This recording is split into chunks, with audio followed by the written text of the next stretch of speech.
Let's talk about Mario plus Rabbids, though. I am a big fan of XCOM 2. So hearing that Mario plus Rabbids is XCOM with cute little Marios, well, one Mario, and cute little Rabbids, as much as I hate the Rabbids, I'm in, right? And I think at the top of this, I have to say the game is overall pretty damn good. It's about what, like 20, a little bit over 20 hours maybe. And that's a pretty good amount of content, especially for a game called Mario plus Rabbids. Who would have suspected that a game like that would have this much depth? This is kind of towards the end game. There's some cool spoilery bosses and fun, cute things that happen within the game that are very Nintendo specific, and rescuing Luigi, and he's a sniper, and the sniper is his vacuum cleaner gun. Like, has a ton of fun with that. Mario gets a hammer, and one of them has piranha plants on it or bullet bills on it. It's fun. It has so much fun with that. Who would have suspected this game was so good? It doesn't make any sense. And the funny thing to me is that it doesn't really need the Rabbids. It doesn't really even really need Mario. The Rabbids add very little. They're just there to be goofy, right? And the Mario stuff actually adds quite a bit, like I was talking with the references. But the base game, the tactical view, and also leveling up your characters, like each character has their own skill tree, and the trees aren't super deep, but they have enough, and the rewards for leveling things up are palpable. Like, you can run on the battlefield like I'm doing here, but you can also run into enemies, right? And certain characters can trip several enemies multiple times, doing damage, or multiple characters in their little run. So you could run out of cover, kick a dude, kick another dude, go back into cover, and then throw a bomb at them in the same turn. And that's what I think this has over other games that are maybe a little more rigid, like XCOM. You can even do things in this game where, like, Luigi can jump off two people's heads. So if you want to get really far away from something, you can run out as Luigi, trip someone, bounce on two people's heads way across the map, and then snipe them from far away. And that's a ton of fun. The strategy totally works well overall. I do think the game skews pretty easy. I think it was the game has 4 worlds. And halfway through the second world was the first time I got anything below a perfect score, because it ranks you at the end of each level. So it is a little easy. I do think it does take a while to kind of start. You're cruising through, the first level or mission or whatever, battle, I guess you could call it, is basically hey, trip this guy and shoot him once. And then you do that, and then that's the whole thing. And it's a little basic for a while there, but it slowly builds up, and by the second world, you're getting into things that are more complex. You're unlocking other weapons, other parts of the skill tree. Was this guy has vampire feet, so whenever he trips someone, a percentage of that is given back to him as HP, and that plays into a bunch of other things too. Like the status effects, I think, are so creative in this game. So the status effects, if I can remember them all, are honey. So if you're honeyed, you're stuck where you are, which is super cool. You could still shoot, but you can't run and trip people. And tripping people is a big part of this game. If you're not running around and tripping people on the battlefield for Rabbids, you're not, abusing the strategy in the way you could, because the enemy will as well, even if it does skew a little easy. So there's honey, there's ink, which prevents you from shooting, but you can still move. And if someone, you could also, in the skill tree, if you jump on someone's head, cure them of their status effect. So you're also doing all this kind of weird interlocking strategy, where Mario, who has to always be in the party, if he can jump off of someone's head and land on top of an enemy, so you can trip someone, kick them, jump on someone's head, land on that person, another enemy, then land somewhere else across the map and do this whole different strategy. That's a ton of fun. It is a little weird that you can't, if the character can do 3 trips per move, they can't do them all to the same character, which I understand why, but I also can't trip and then bounce off someone's head and land on that same character, which is weird to me. But maybe it makes sense if you killed that character and now he's not there and you were staging out this whole move. It's just it doesn't quite feel right in certain respects. And I guess that goes back to kind of like all these characters have their own. Oh, burn. That's not a very creative status effect, but it is cool. It goes back to the characters, which are very different and unique.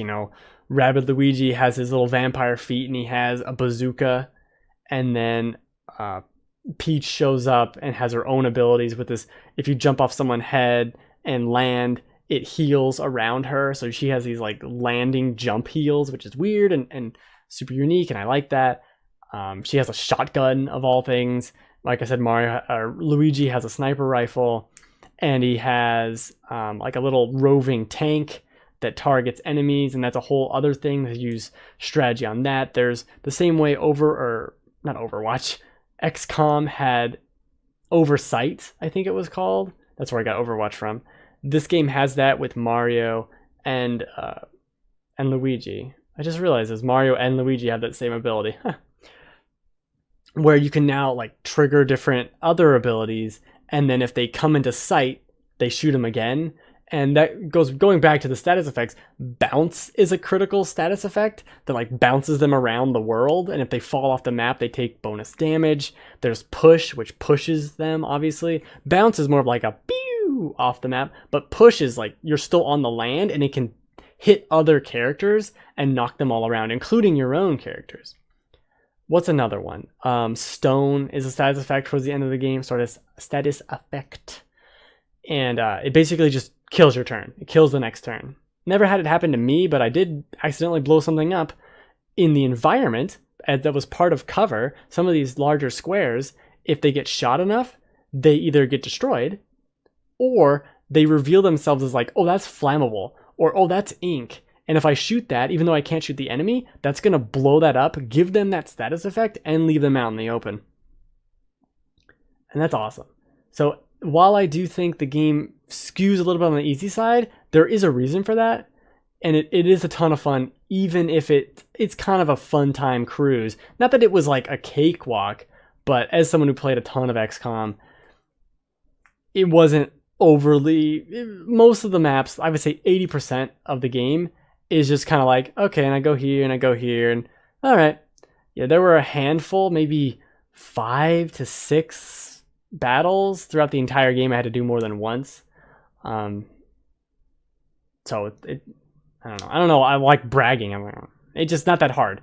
If you want like a big strategy thing, I will say the challenges that you unlock along the way, if you go back through other levels that you're walking around in, those challenge levels are difficult to the point of where it's like, I don't even want to do this. I don't even want to try. It's just not fun. So there's challenge there if you want to go do that. I know I gotta stop bragging. I'm sorry. But the challenges are there. They're over in the optional levels. There's one that I looked at and it was like, holy shit, there's 30 mini bosses here. Like all the mini bosses in the entire game, every single square of cover is on fire, or is this some other status effect? It's like, Jesus, I don't know what to do with any of this information. It's too much. I didn't even attempt it. So I just ran away, I don't need to fight this. I don't need to do any of this. So there's that. Now, I will, while we're talking about difficulty and I'm bragging, we will bring up that I think one of the reasons why it skews a little easier is because of how you can abuse the system, right? You can trip a guy, send out a little mobile tank. It distracts all of the enemies, and you're doing oversight and like just pumping all these Rabbids full of lead, because they deserve it, because they're Rabbids. And they're also the bad Rabbids, so you can abuse the system, and it can be abused against you. But if you're playing smart, and if you got that far in the game, you should be able to abuse it. And what I'm getting to here is that I think if the game was more difficult, it wouldn't have been as fun, right? Because as soon as you have a character die, they don't die forever like in XCOM, but you can't use them, right? And they just sit there. And there you have 2 people against an army of Rabbids. And that's not quite right. You never get 4 party members unless the 4th party member is a non-combatant. So it always felt a little limited to me. I would have liked the game to have forced me to use other characters sometimes, even if it was like really stupid where Luigi got lost and I gotta go rescue him with Yoshi. Like, even if it was dumb garbage like that. Bad Rabbids, you mean the Brutals? Yes, I do. They're in this game and I killed them. It was in my imagination, but it still happened. The train of thought ran away from me. Oh, I would have liked to have been forced to use some of these other characters because, like Rabbid Luigi, Normal Luigi, and Rabbid Peach. Rabbid Peach being the only character that has like a dedicated heal. Those 4 characters, and Mario, makes 4, were the ones I used throughout the entire game. Every once in a while, I'd use someone else for maybe a couple of levels, and I like them, but like the other ones were just, I just knew how to play them so well, and I feel like maybe if the game had forced me in like 3 levels of World 2 to be forced to play as Peach or something, to be forced to play and have Rabbid Yoshi or something in there, I would have enjoyed that character more. I would have understood what to do with them more, and I would have used them more, because it didn't feel, I was like, why would I use them when I have OP tank Luigi Vacuum Man? Why would I do that? So that's the only real gripe with that. And I think having 4 party members in the battle would have been awesome, but it might have been too hectic. It might have been a little too Chaos Town, because I think that is, and we're circling back. That's where the train of thought went.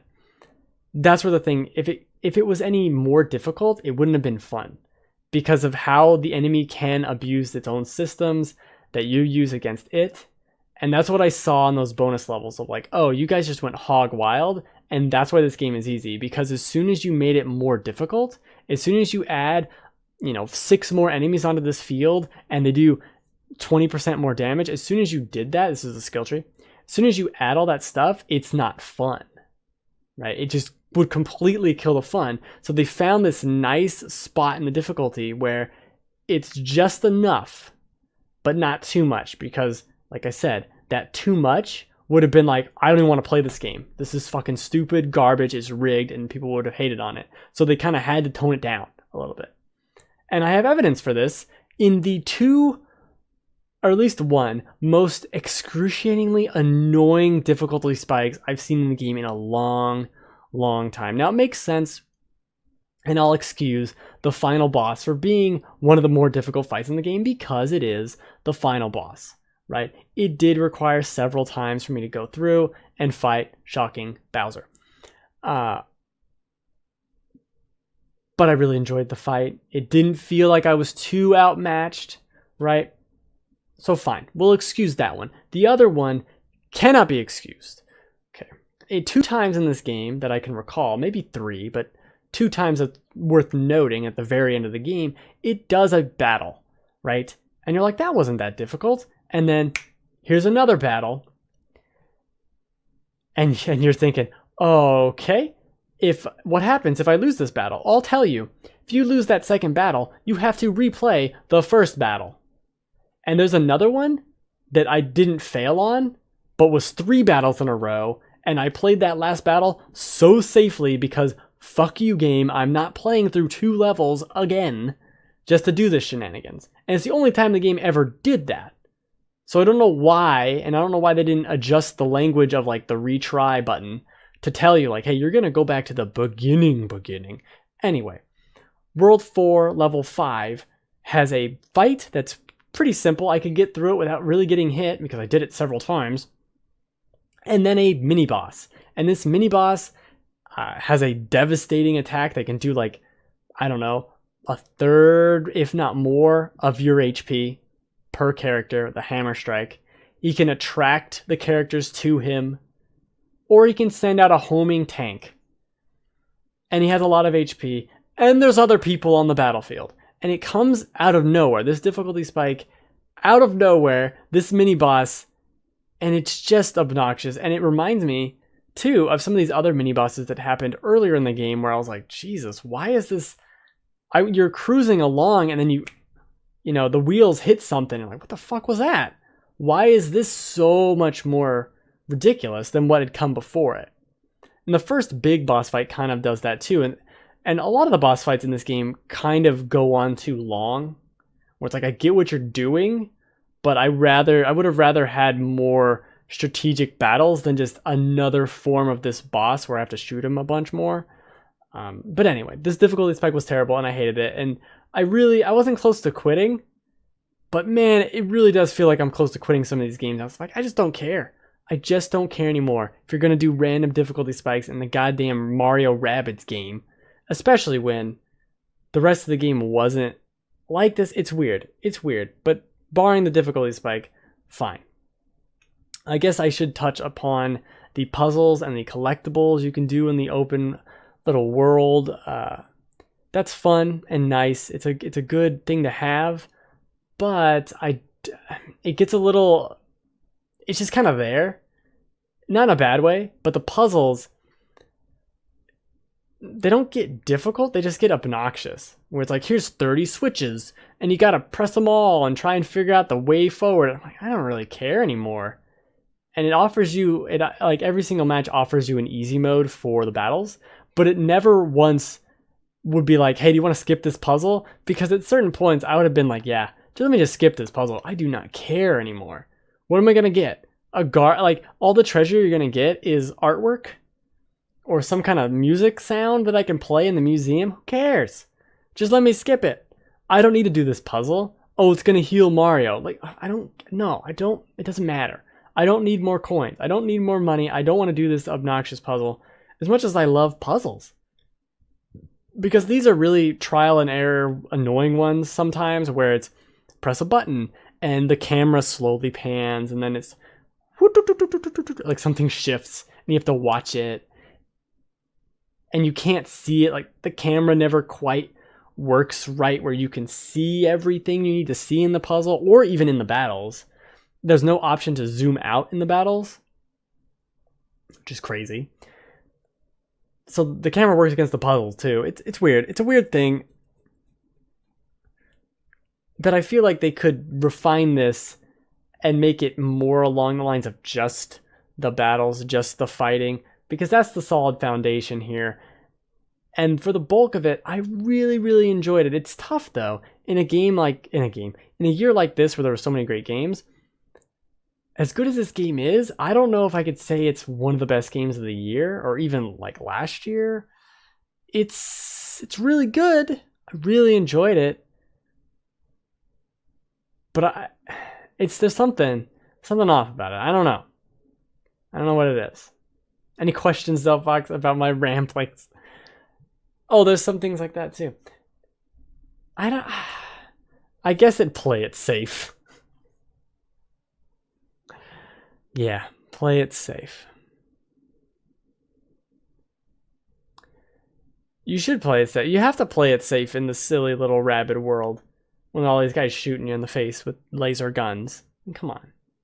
Also, you said that like 4 minutes ago. I never noticed. Will with the cats. And burning is not fun. No. Oh, they also all have additional abilities like a shield.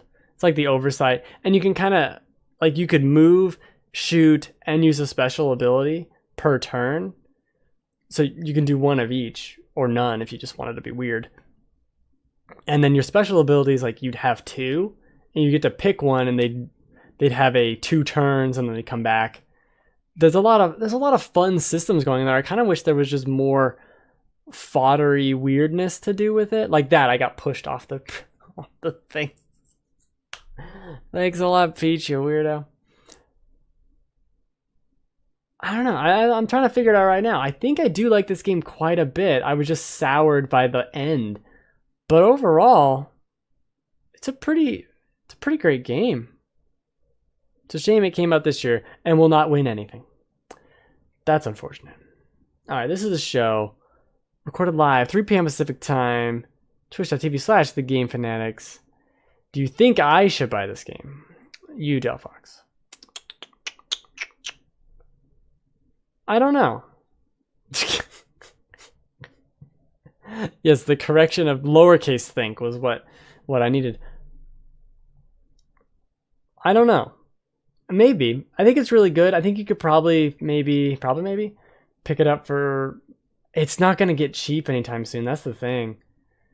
Maybe $30. Like, it's good though. It's definitely worth a rental if you could figure out somehow to rent it. To see. I mean, you saw me play it. So you'd know. I know you like puzzles and things, puzzle games. So you could kind of go from there. It is very much puzzly and thinking about where you're placing all these units. Yeah, there's a strong chance you'd like it. Sure, why not? Let's go with yes. I think Zelda though is what should be higher. Yeah, but the puzzles in this game are push a block a bit. But the gameplay, the strategy gameplay is the puzzle. The rest of it's not the puzzle. Also, I'm over myself if you notice that. The strategy gameplay is the puzzle, not the shitty puzzles. That's the fun. And there are also a bunch of different ways, like I have to defeat this many enemies, or I have to get to the objective. Just various mission types that I really enjoyed, and it kind of switched them up fairly regularly throughout the game, where it wasn't just kill all these guys. There was a certain point where it felt like several levels where enemies kept popping up and it was obnoxious, but that kind of went away. It seemed more early level 2. But yeah, I think maybe. But you should get Zelda. That's what I was going to say. You should get Zelda before you get anything else. The puzzles in Zelda are better. Mario Odyssey doesn't have great puzzles either. Here, make Mario's face with a bunch of shapes. Is that a puzzle or is that a... Or am I 6? I don't understand. I don't understand what this is. I think that's enough rambling about this, though. Thanks for hanging out. Merry Christmas. Next week will be Battlefront 2. I was going to talk a little bit about Battlefront 2 this week, but I decided not to. And then that was like Monday. It's like, oh, maybe I'll do something on Battlefront for the show. And then shit just kept happening every single day. We're like, we're going to have to wait maybe even 2 weeks to see what the hell's going on with this game. Jesus. But I am playing it, and I'll be honest with you, I have enjoyed it so far. Too many games this year. All right. That's enough. I'll see you tomorrow with Battlefront. Yeah, you go watch me die. You'll see how terrible I am. It's great. See, I'm perfect. This game speaks the truth. I am perfect. Thank you very much.